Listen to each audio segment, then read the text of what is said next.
Konflik yang tak berujung antara Israel dan kelompok Hamas masih terus berlangsung. Serangan yang semakin meluas memaksa kelompok Hezbollah di Lebanon ikut terlibat dalam pertempuran ini. Sebagaimana diketahui, Hezbollah merupakan kelompok yang ikut membela Palestina dan menolak aksi genosida yang dilakukan oleh pasukan pertahanan Israel.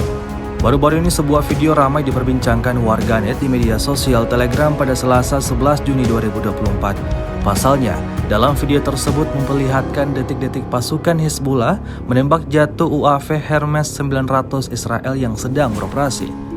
Jauh sebelum mulai melancarkan aksinya, tentara Hezbollah melakukan identifikasi terlebih dahulu.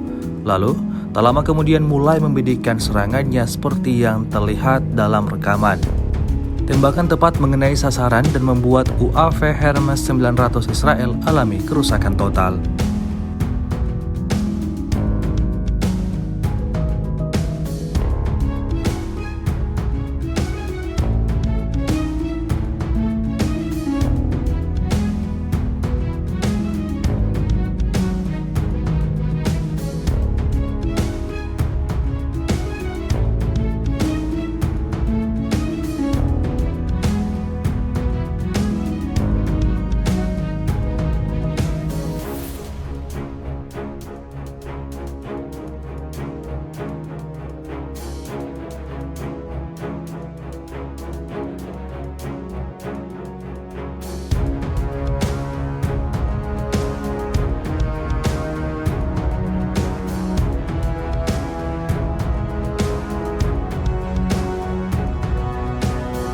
Download Tribun X sekarang, menghadirkan lokal menjadi Indonesia.